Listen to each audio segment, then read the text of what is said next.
Hello again. Zechariah 13. So in chapter 13 describes a few things that happen as we start to transition from the return of Christ from chapter 12 into the millennium.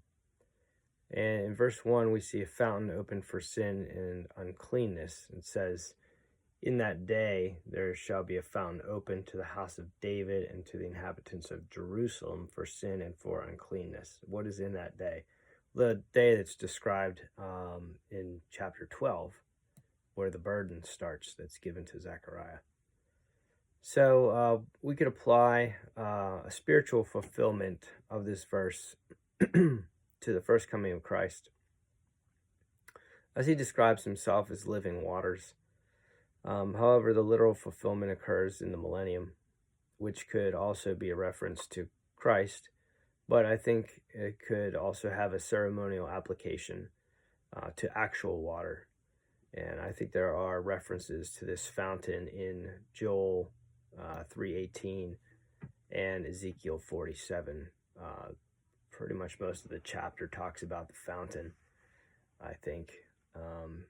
And it starts right off the beginning of Ezekiel. Joel 3:18. Let's look at that.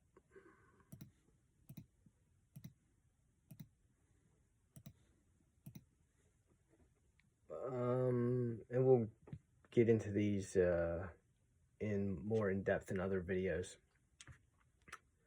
But it says, "It shall come to pass in that day," and for the context, you have to read the beginning of the chapter.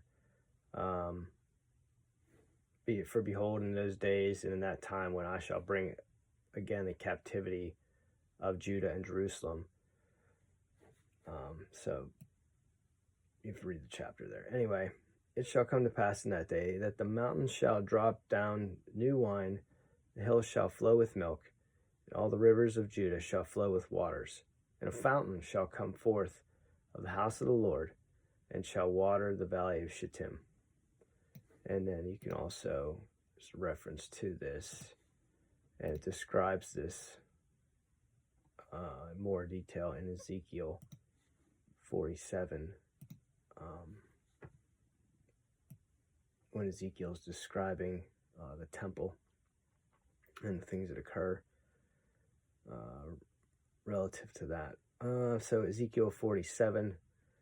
"Afterward he brought me again into the door of the house, and behold, waters issued out from under the threshold of the house eastward," meaning the temple. "For the forefront of the house stood toward the east, and the waters came down from under the right side of the house at the side of the altar." And so a lot of this chapter talks about that river, which I think is, the fountain is just a synonym used in the other books. So these verses align very well with Zechariah 13, as they all take place in the millennium. And like I said, we'll look more in depth at those chapters in other videos. Back to Zechariah.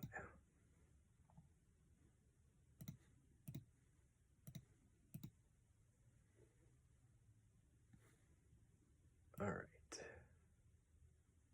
Now, verses 2 to 6 start speaking about false prophets, and I believe prophets in general, because let's just read these verses first. "It shall come to pass in that day, saith the Lord of hosts, that I will cut off the names of the idols out of the land, and they shall no more be remembered, and I will also cause the prophets and the unclean spirit to pass out of the land." It doesn't say false prophets, it says prophets. "And it shall come to pass that when any shall yet prophesy, then his father and his mother that begat him shall say unto him, Thou shalt not live, for thou speakest lies in the name of the Lord, and his father and his mother that begat him shall thrust him through when he prophesieth. It shall come to pass in that day that the prophets shall be ashamed every one his vision when he hath prophesied, neither shall they wear a rough garment to deceive." Now, Joel 2, it says that in Acts 2, it talks about people prophesying before the day of the Lord. Whenever Peter is talking and they're all speaking in tongues and everybody from every language can hear them, Peter says that this is that which was spoken of by the prophet Joel. But now here, since the day of the Lord has come, it says that the Lord is going to cause the prophets to pass out of the land. It doesn't say false prophets, it says prophets. Will that include false prophets? Yeah, sure, it'll include false prophets. As you can see, it talks about people, them deceiving.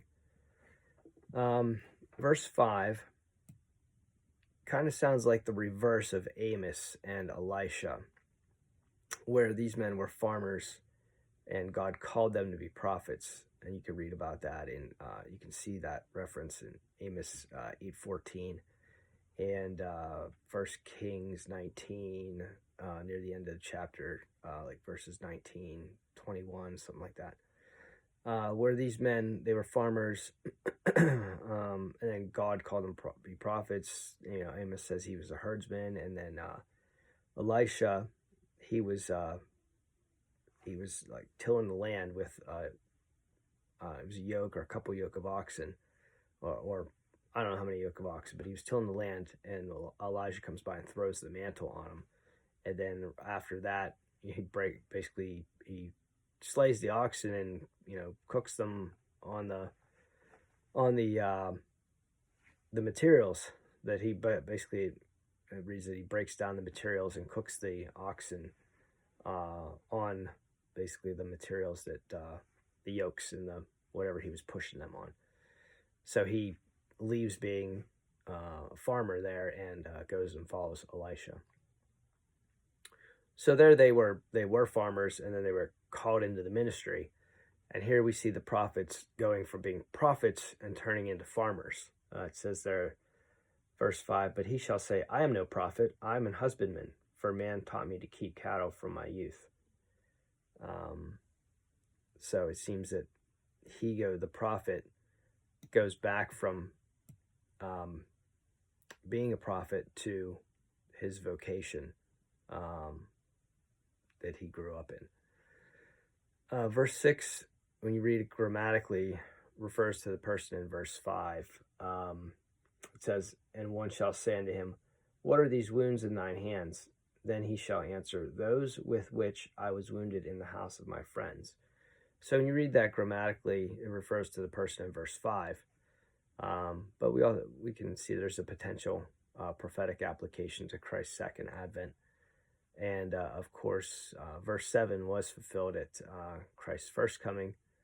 So you could have prophetic references to Christ's first and second coming in reverse order there in verses 6 and 7. And even though verse 6 is not quoted in the New Testament, the Holy Ghost pulls part of verse 7 out to apply it to the Garden of Gethsemane. So I think that you could easily draw a parallel from verse 6 to Christ's second coming. And then when we get to verses 8 and 9, I will tell you what I think seems the most reasonable interpretation of these verses. And then you can decide what you think. So those verses read, and it shall come to pass that in all the land, that saith the Lord, 2 parts therein shall be cut off and die, but the third shall be left therein. And I will bring the third part through the fire, and will refine them as silver is refined, and will try them as gold is tried. They shall call on my name, and I will hear them. And I will say, it is my people, and they shall say, the Lord is my God. And so based on the setting being the land, being Judah and Jerusalem, and the families discussed at the end of chapter 12, I think that this is speaking to 2/3 of the Jews that are in that area being killed, but 1/3 of them being preserved by God and becoming believers. Not to say that, probably there aren't Gentiles, mixed in there too, but the majority being Jewish, and I think that's what the verses there are speaking to when you read, you read Zechariah 13 as a continuation of Zechariah 12, where the burden to Zechariah for this particular topic began. So that's pretty much it for Zechariah 13. There's not only 9 verses there, and not a whole lot. Pretty straightforward, I think. There's some cross references that you can do there on that fountain, and not much else. So I'll see you in the next video for Zechariah 14.